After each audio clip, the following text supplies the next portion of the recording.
Hello, everyone. My name is Anthony Koth. I am a lead taxonomist at Indeed, and I'm here to talk to you about linguistics in the tech industry. I have a fancier title here than the fun one from the abstract prospectus. Basically, we're going to walk through defining a world through taxonomy and ontology. I am going to talk a little bit about ontology. It's something I've been getting into more in my work, so I feel more confident talking about it since previous presentations like this.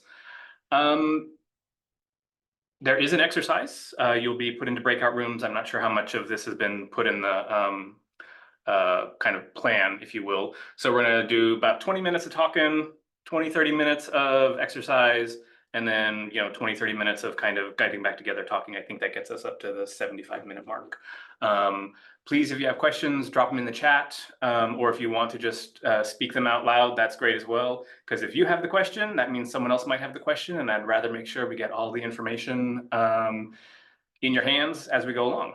All right, and without further ado, I'm going to kind of jump right into this. So if I can get my mouse to work, there we go. So who and what are taxonomists and taxonomies? I'm realizing I need to flip this. We're going to talk about taxonomies first, kind of what they're structured like. You've all probably seen this one, or many people have probably seen the most basic taxonomy you come across is kind of the biological taxonomy way back from your kind of high school biology days, right? And what happens is scientists decided to take the analog world of experience and divide it into useful groupings, right? So here we have a parsing out of kind of the eukaryote line of the biological taxonomy, which and versus the bacteria and archaea. I'm kind of getting a little bit out of my depth here as to what's going on here. But this is kind of, this is what taxonomists do. They take the analog world and they start dividing it out. So for example, we see that we got humans over here in the placentals. They differ from the marsupials, but there's something shared enough about them that we call them mammals. And then we can keep tracking on back until eventually we get all of these groups of purple are of the eukaryota branch of the whole tree. So yeah, that's what we do, but we do it in everywhere. Our taxonomies and taxonomists are everywhere, and we do them for more than just biology, right? One of the great texts, if you want to read more about taxonomy, is The Accidental Taxonomist by Hedden. I believe I have a references slide at the very, very end where you can find the information to go find this book. It is a great read. But what Hedden says is the heart of being a taxonomist is dealing with concepts, figuring out what words are best to describe them, determining how best to relate and arrange them so that people can find the information they're seeking. I would hope that this first bit is figuring out the words that best to describe them. Perhaps maybe sounds a lot like semantics. Believe it or not, that's kind of how I got into this world. Is I was doing a lot of semantics in my graduate work. But how best to arrange the concept so that people can find the information they're seeking. Taxonomy has historically come out of the library sciences. So the librarians of the world are kind of the first, or one of the largest groups of taxonomists, because if you think about it, you walk into a library, there's books arrayed all in the right places so that you can find them. There's a whole system that organizes it. There's people who maintain the system of organization so that the books get in the right place after they're taken out. So yeah. Another facet of taxonomies and taxonomists and ontology work in general is this idea of a controlled vocabulary, right? So it's one thing to organize all this stuff and to call these concepts and things what they are by labels, right? But you have to control that vocabulary in some way and organize it in some way so that your entire company in the kind of corporate world, so that your entire company can talk about your products, your services, your documents in the same way.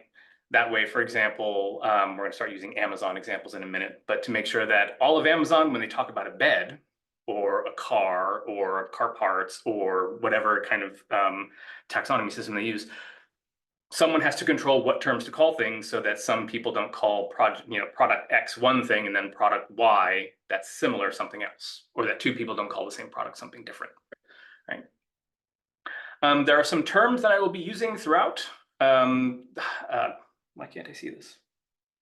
Sorry, my little presenter slides get hidden by something.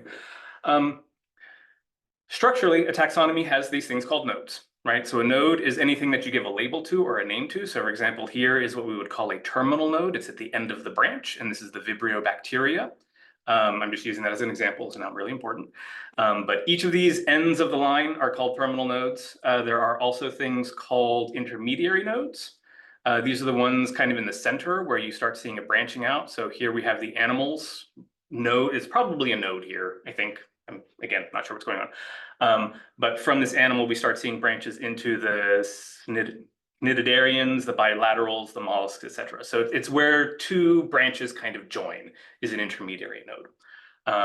So that's a little bit about the structure of what's going on. We've talked about nodes, terminals, intermediate, and then labels.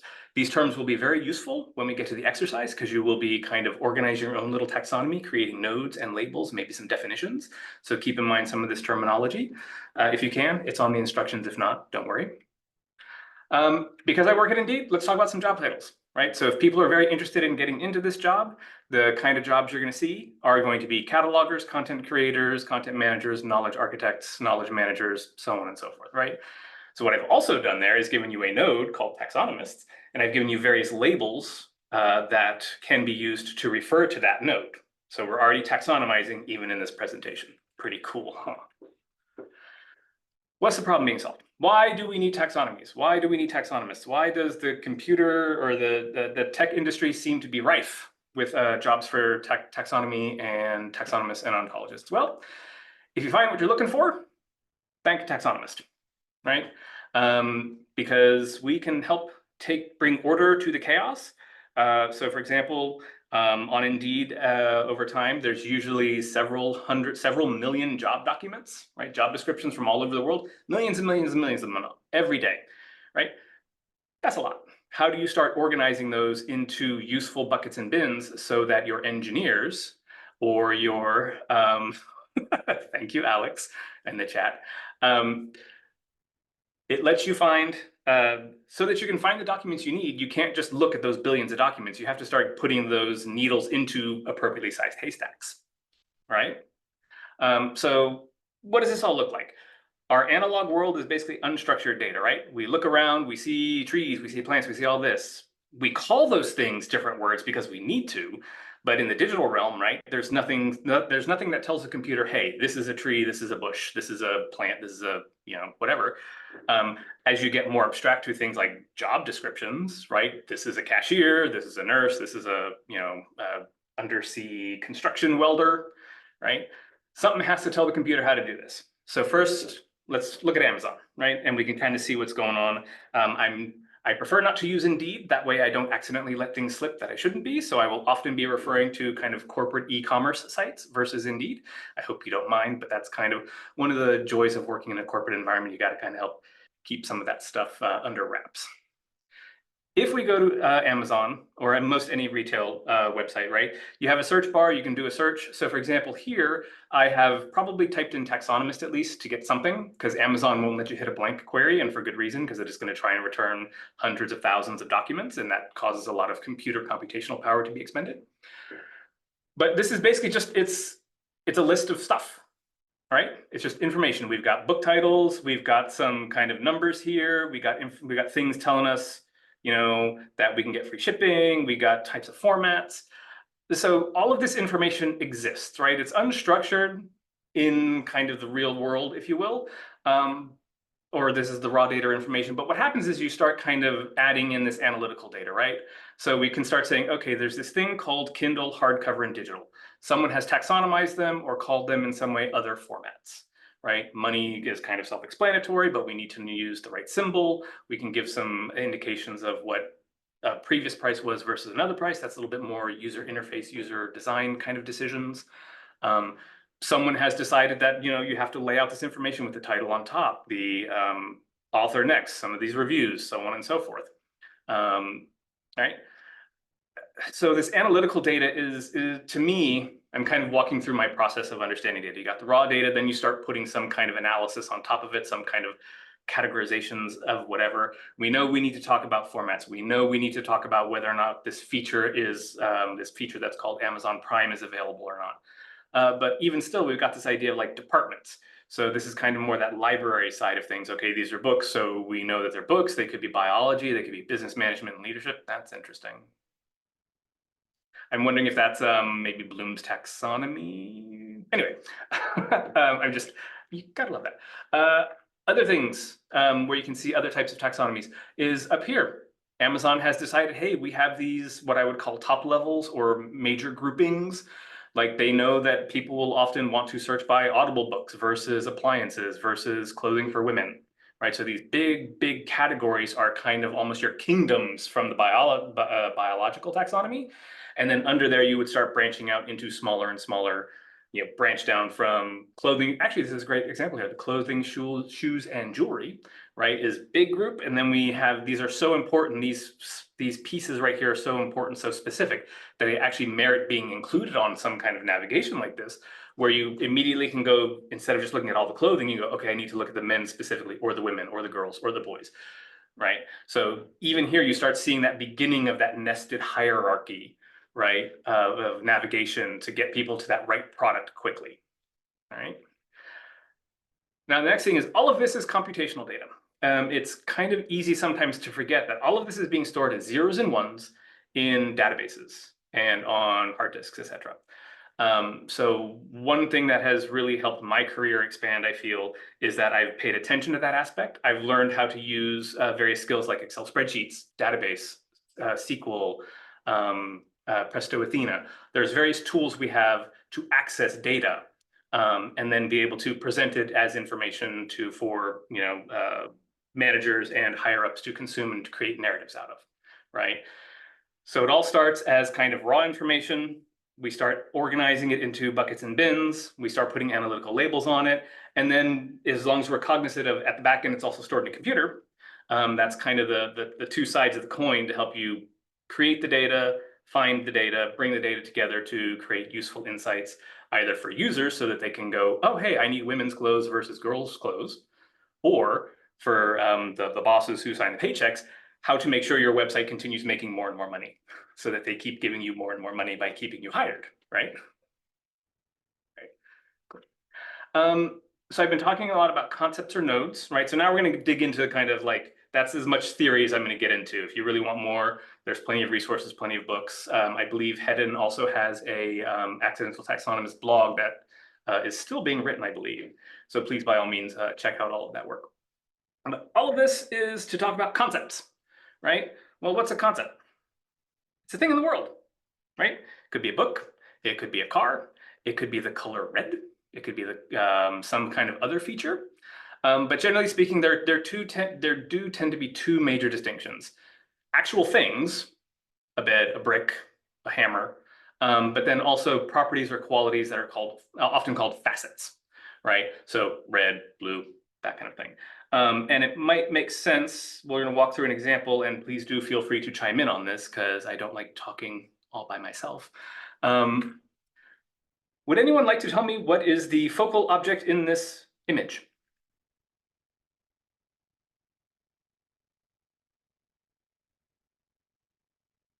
Correct. That is a bed. Oh, someone said bedspread. Interesting. All right. I didn't think about that. Okay. So there could be a few things here, but let's go with kind of the what I had thought of. It's a bed, right? Can anyone offer some facets, properties or qualities of the bed? This is a little trick question at this point, maybe. Honeymoon suite, nice. So for interesting. I'm looking through the chat. We've got red pillows, soft, rectangular, lots of pillows, probably mattress-based bed, not a platform bed, duvet. Okay. If I were working on this, if the bed is kind of the focal object, the concept, the thing, right? Facets would be related to that thing. You kind of have to imagine peeling all of that off. The bed can be soft or firm. It could have a size. It could have a platform versus mattress style bed, right? So maybe not the best of images, right? But this gives you an idea. But all of those other things, the pillows could be a facet in an interesting way. The pillows are probably more of a thing, more of a concept, more of a node. Waterbed could be a facet as well, definitely. And then we had rectangular. Red, the color is a facet, but I wouldn't think it's necessarily a facet people would associate with a bed if you just pull it down to the mattress itself. I mean, you could have, well, there's the purple mattresses and the green mattresses. So if some company made a red mattress where the red indicated some kind of foam or production styling. Okay. So here we have these things. All of the things are concepts, right? Or all of what we've talked about are concepts. Some are things, that being the bed. Some are properties, right? And then we have these things called relationships. We're going to kind of tie these things together. But in order to do that, first we need to look at a few other things. I'm going to, not a sleeping bag is a facet. That's a little bit in the negation. I don't know if we could pull that off per se, but there might be a way. I have another image, and I would like, again, for people to tell me what this thing is first.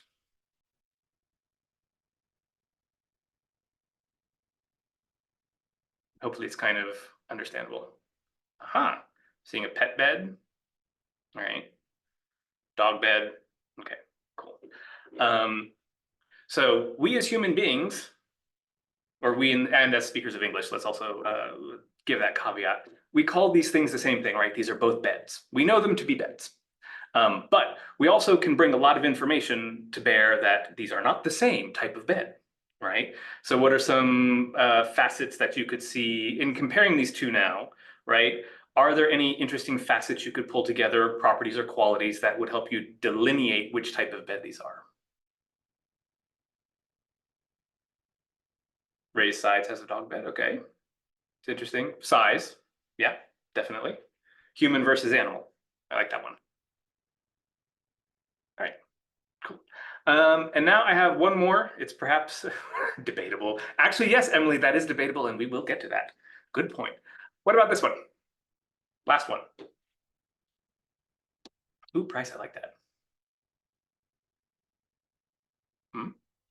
Yep, this is a plant bed, planter, okay, raised gardening bed.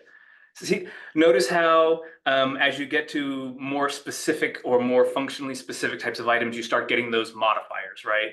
Bed versus pet bed versus planter bed. None of us would really say human bed, right? But the most unmarked case, that being bed, is probably your intermediary node, right? From there, you might want to do, bed on its own, and then bed, pet bed, planter bed, depending on how your taxonomy gets set up, how many branches you need, what you need the structure to do, what you need it to do for you, determines what number of branches and how, whether or not you have a bed, and then, right, whether your intermediary node is also reflected as a terminal node or not. But that's neither here nor there. Okay. What? Only for the mafiosos. Okay, I'm gonna ask you about that later, Emily. Okay, so we have here our three types of beds. We've given various facets. Now we get into, and we've kind of grouped and classed them a little bit, right? So one thing we talked about was color. So we've got a red for the one bed spread. It's not really bed, but we talked about it. Blue is a facet on the smaller bed, so we know the color's involved. Size, and we can have various things that are that, whether queen, king, twin for the human bed. The animal beds, you could have large, medium, small. I don't think anyone would ever say king-sized dog bed, but maybe, who knows? That would be kind of mixing and matching your facets into an interesting way. So we get our things and objects in our facets. We can't put them all together, right? Because the things, the beds, right? They are very different than the facets, right? Because if we compare a bed to, say, a car, right?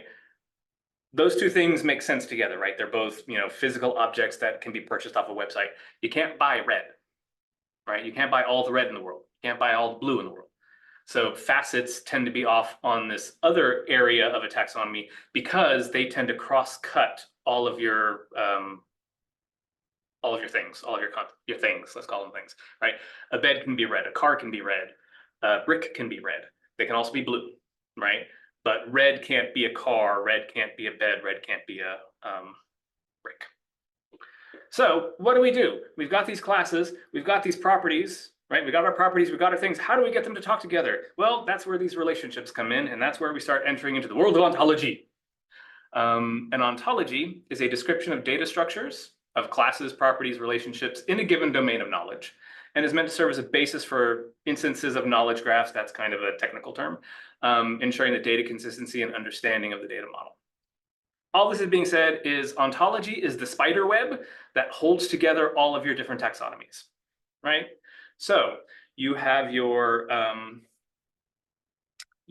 thing, your beds, right? And then you have your various facets. And then you're going to kind of say, hey, I want to know that of all the possible facets, which ones do or do not apply to my things, right? So beds can have various facets like human, occupant, right? We have human or animal, or plant. We have sizes, twin, queen, king, small, medium, large, shapes, right?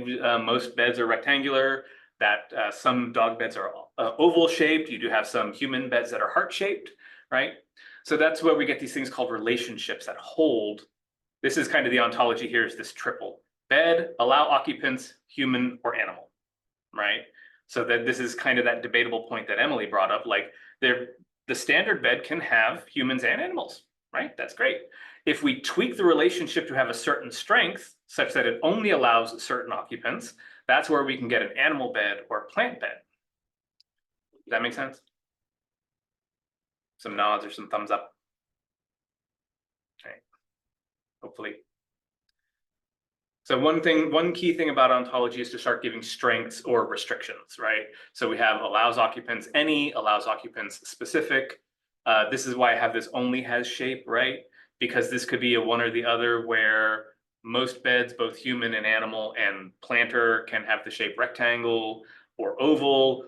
But once you start getting into that heart-shaped bed, that seems to be only reserved for humans. At least I haven't seen a heart-shaped planter bed. I could be wrong. I haven't seen a heart-shaped animal bed. I could be wrong.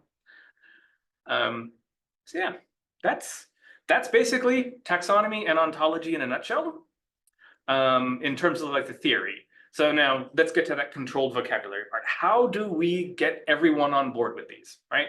So you're a taxonomist, you've been assigned, hey, bring order to our chaos, start sitting down, you start typing out things, you're doing your research, you're looking at the internet, you're seeing how people use it, you're thinking, how do humans interact with these objects compared to this other object? How do humans understand this occupation versus that? What do we need? What are the facets we need to kind of get the whole picture? Then how do we bring it all together? Well, you create a dictionary, for lack of a better word. This dictionary usually includes, guess what? A label. You got to call that thing a thing. So, there are, cool. There are a lot of heart-shaped animal beds. I did not know that. So you're going to take your thing or your facet, you're going to give it a label. Hey, there's this thing that I'm going to call a bed. There's this thing I'm going to call red, or this facet I'm going to call red or blue or size, right? Then you have to make even the more abstract categories, like, okay, I need this concept called color. That then lets me have this concept called red, blue, green, yellow, right? So thinking back to kind of the color theory from, oh, I forget the name. I should have said that. To what extent are these information structures, or to what extent do they become localized? That is a great question. It depends on the company, right? If you're a good company, if you're a good and ethical company, you should be localizing all of these things, particularly if you have more and more money. So Amazon functions in many countries, Indeed functions in many countries. We do have ways and means that we localize both linguistically, like we actually just do raw translations. But I would bet you that as the size of the company increases, as the resource increases, you will also see extra acculturation of your data.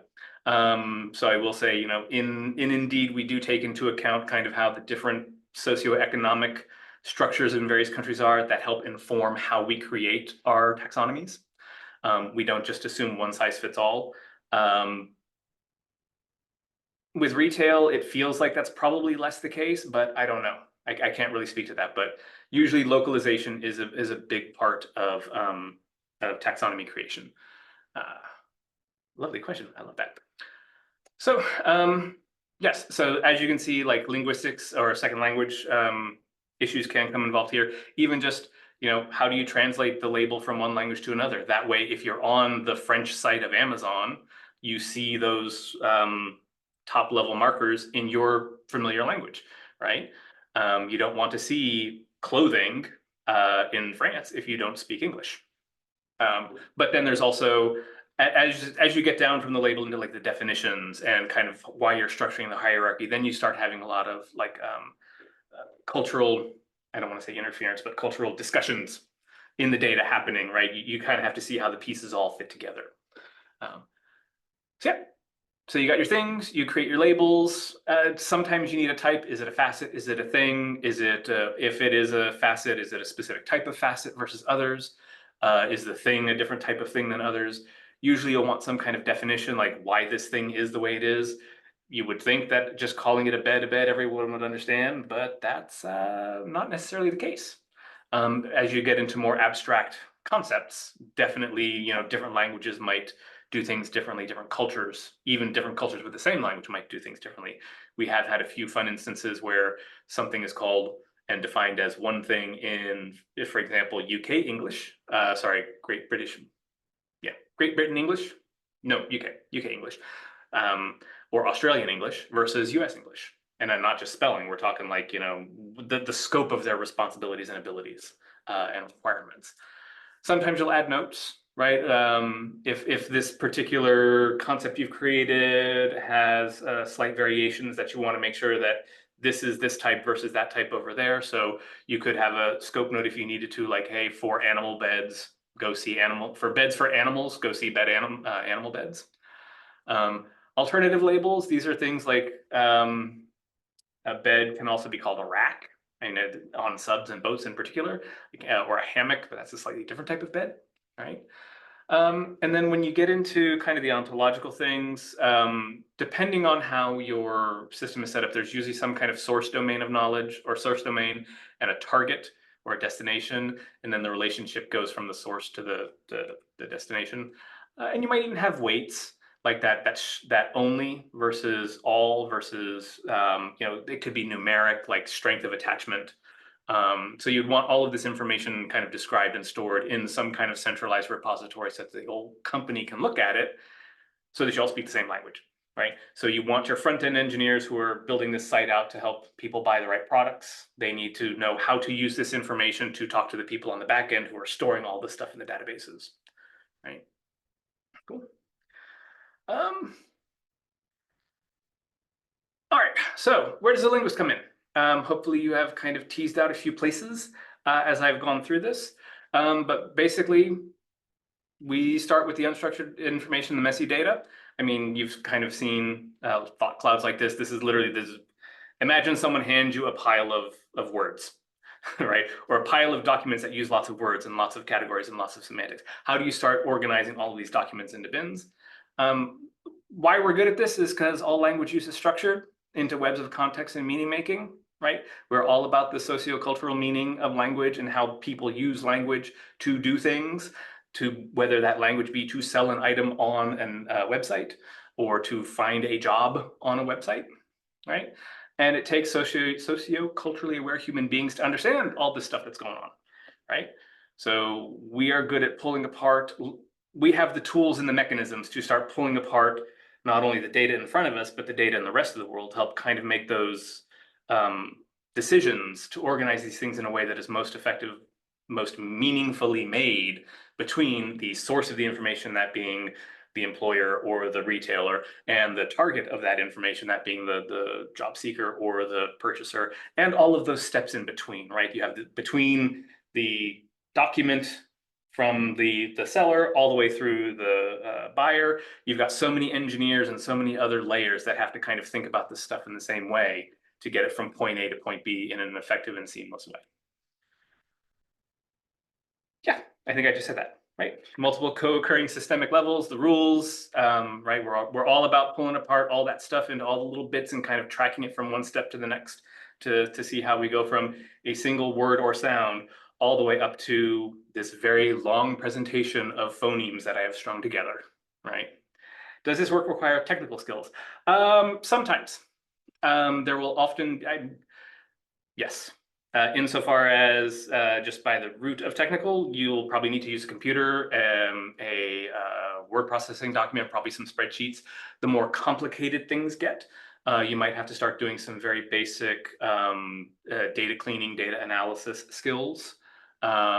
I think I got my 2 promotions based on the fact that I could kind of hurt a spreadsheet really well. And then I learned all the SQL and Presto skills that I have to help kind of get the information we need in the way we need it at the time we need it. So there is room to improve, right? And that's actually a good thing, right? So I started out with kind of minimal of those skills, and I have been able, through the course of my career, 4 years, to kind of get where I am now. So don't be afraid. Don't be scared about using the technology or having to learn some of these things. But that's half the fun, I think, personally. All right. Oh, yeah. And we also have whole taxonomies full of ways to pull apart and relate each of those interrelating forces, right? So that's kind of what I was saying is we can, at each step of the process in language, we know how to start pulling it apart. Then we just add in the overlay of, okay, how are other people using this, and how do I need to help them know how to make a computer use this? Right. Okay, I see no questions in the chat, but by all means, keep your questions ready to go. We will do a little bit of a Q&A at the end, mainly about the exercise. I don't know if they've shared it yet, but here is the exercise sheet. What we're going to do, what we're going to do is I've given you a list of tableware items, right? Dinner plates, so on and so forth. What I would like you to do in your small groups is to kind of build out a taxonomy. Organize those things into some buckets and bins that make sense. Give us some labels, some definitions. Think about some of the facets that you might be able to use, right? Those things that cross-cut. We've only got about, what, 30, 40 minutes, I think. I don't want to go too far. So I've kind of given you an idea of, spend about 10 minutes thinking about how you're wanting to organize this. Spend about 10 minutes actually doing the organizing, and then spend about 10 minutes writing up and finalizing your findings. This expected output kind of gives you an idea of what we're shooting for. You can either try and do the whole thing in minimal detail, or if you really just want to focus on 5 or 10 items kind of and do a lot more detail, you can. Either way yields some fun and interesting results. And then, yeah, there's a few more kind of directions in there. If you have any questions about those, now's a great time. I know you're probably just seeing this for the first time, but we will be going, this is group work, so you're going to be put into breakout rooms, and then we will kind of hop through to talk about them as we go along. Yeah, so this is basically a card sorting exercise. You'll just want to kind of make it into a little bit of a tree structure if you can. And actually I did card sort. Part of the interview process was a card sort. I will say that.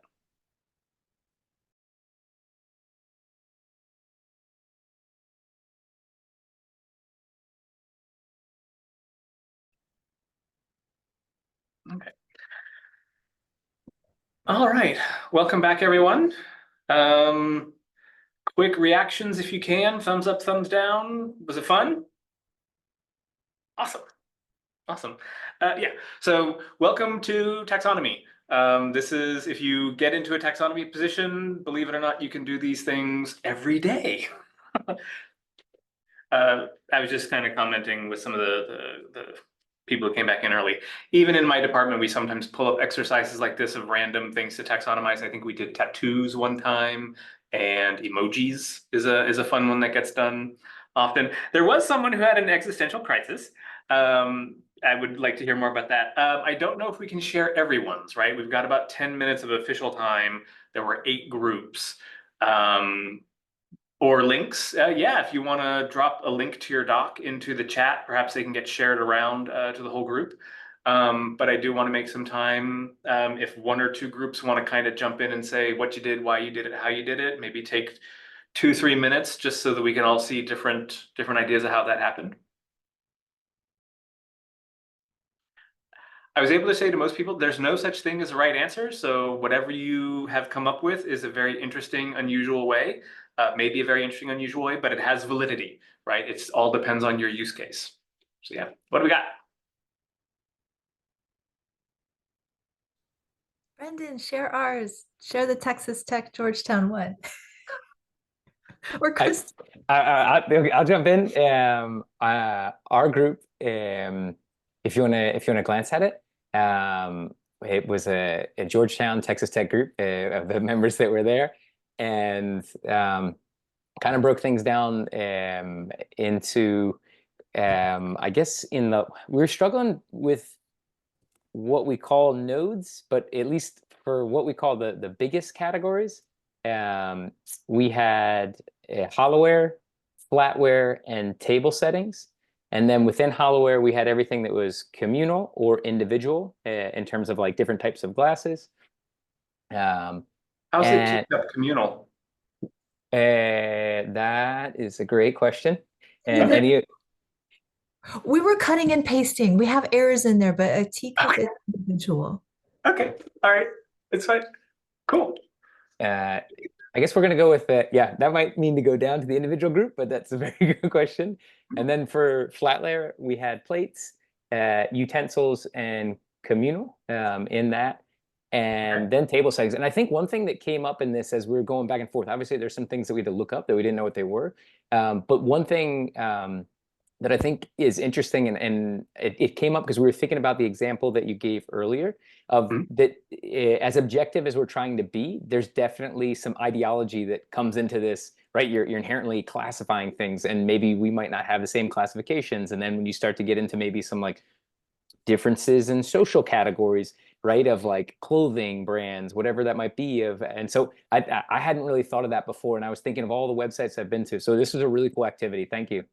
What were some of the social issues you were thinking about? Sorry. Like anything specific?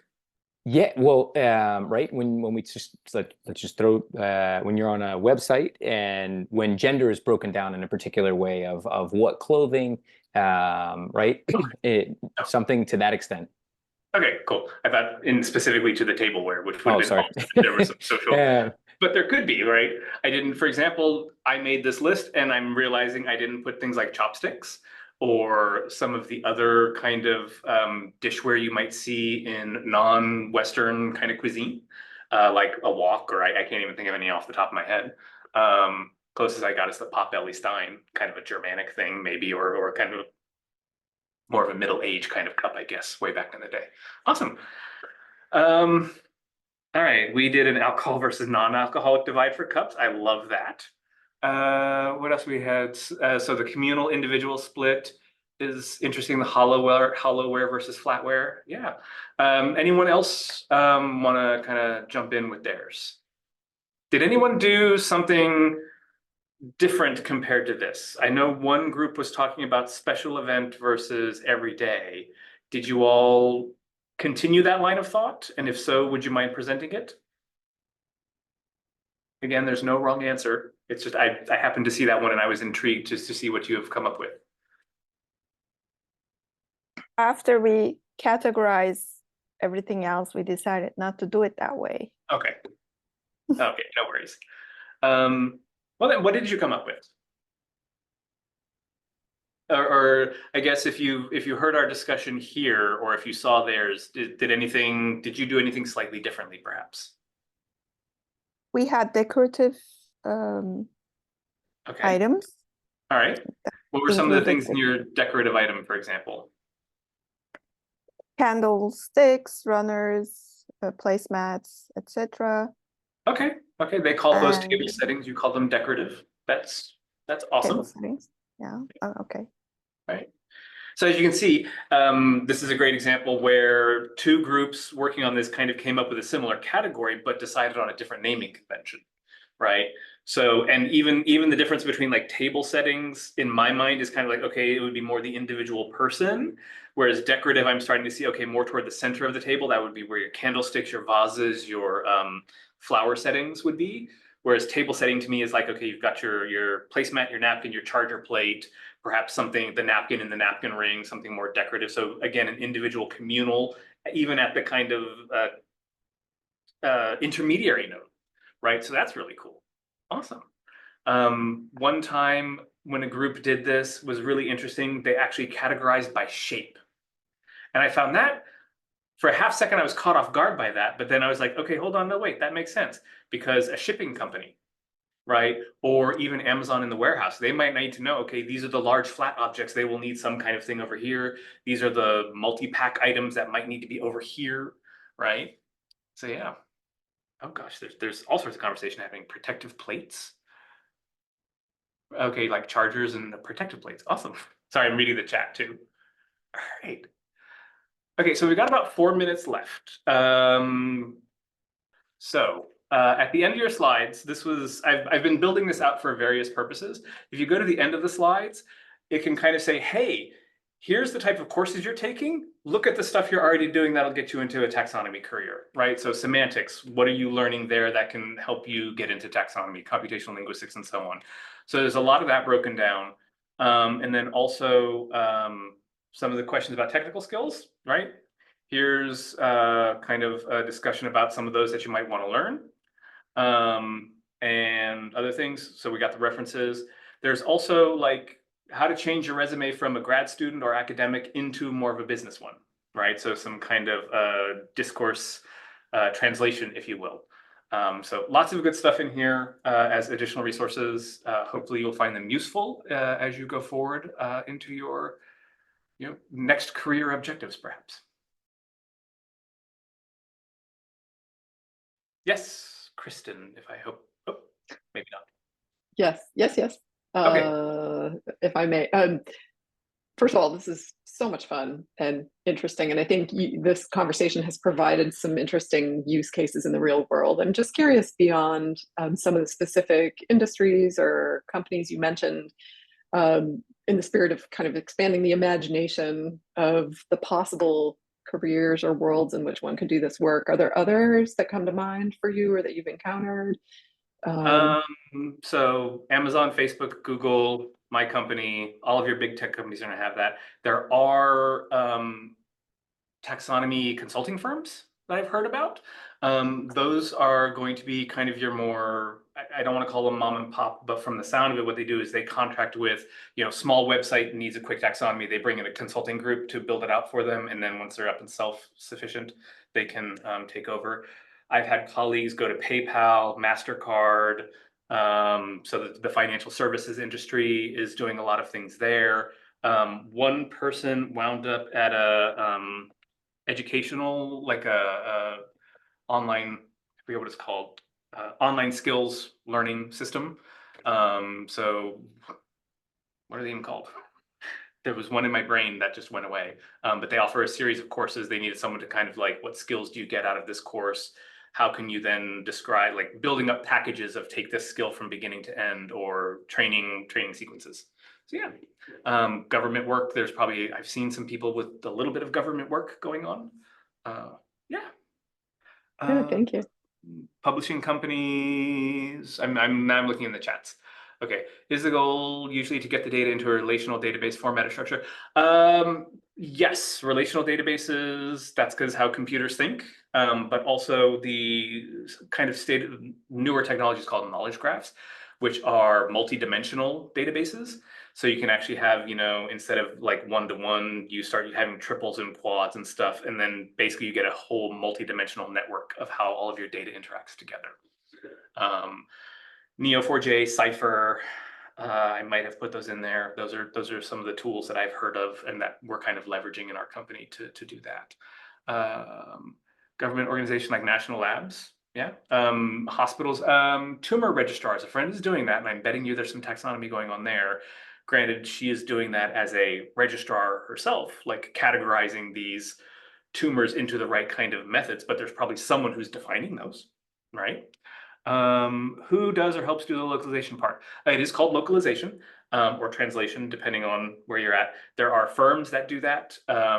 We have some in-house people for certain languages, but for others, we would have to contract out. What Lion? Is it Lions? I believe is one of the big localization companies. I've had one or two linguistic colleagues wind up there. Pharmacies could also use taxonomies. Actually, one of my colleagues at Indeed went to CVS in their taxonomy department. I don't know if it was the e-tail reservices side or perhaps also the drug side. A friend worked at Whole Foods in the data science area, and from his descriptions, I was like, they need a taxonomist, because apparently what was happening is each kind of vertical manager could just at a whim change how everything was structured. So then next thing you know, someone tries to run a report on blueberries and someone has done something and they just, from 1 year to the next, just because someone changed how they categorized all of their SKUs, things kind of broke. Yeah. Do taxonomists work individually or decide on categories in teams? Depends on the size. We have a team that, and we've broken it down by markets as well. So some of our markets have 2 to 4 analysts, some of them have 20. All depends on the size of the group. Yeah, we probably have a pretty large taxonomy department for a company our size, I feel like, but I could be wrong. And yes, there is a lot of UX overlap. In fact, there were times where if we were having issues, like how to do it, we would run card sorts with people in the industries and be like, hey, we have these ideas. Where do you think these all work? And we do have tight ties with our UX department here in Indeed, kind of double checking. Because it's one thing for us as taxonomists to sit down and say, this is how the world works. But then once you put it in front of a user, they're like, that's not how that works. And you're like, oh. So yeah. Cool. What happens when you get stuck on categorizing an item? Do you have a miscellaneous category? So this kind of gets into the, when I said a nested hierarchy might not be necessarily the only way, and someone did kind of get to this question. If we go back to our bed idea, right? We've got this idea of bed, and then we talked about an animal bed and a plant bed, and then we kept the human bed up here on the top because that's the most bed of beds. Certain taxonomies can't allow that to happen, where you have this kind of catch-all. They need that to be on its own. So you would actually have that third bed here. So you'd have bed and then a kind of isomorphic bed as well, and then the 2 other beds. So instead of having a type to subtype relationship, you now have a type to exact type, and then I forget what that's exactly called. But if you don't want things rolling up to something that's already populated, you'll have this other structure. So yeah, so what happens for taxonomies that do allow that rolling up, if you have an item that's not quite perfect, you just throw it up into an intermediary node and say, hey, it's close enough. You get it as far down as the tree as you can, but if you can't create it as subnode, you just leave it at an intermediary. So that would be, I actually thought of this. Assume that we are about to evolve into our next incarnation, right? So right now you have Homo sapiens and Homo superior kind of in the same node, right? And then eventually, if we split, right, there'll be Homo sapien, Homo superior, but then there might be a Homo something else just kind of left behind at the top. That would be where that kind of thing goes. I don't know why. I watched some Marvel comics, I think, and I got into the mutants or DC. Yeah, the bediest of all beds. Yeah.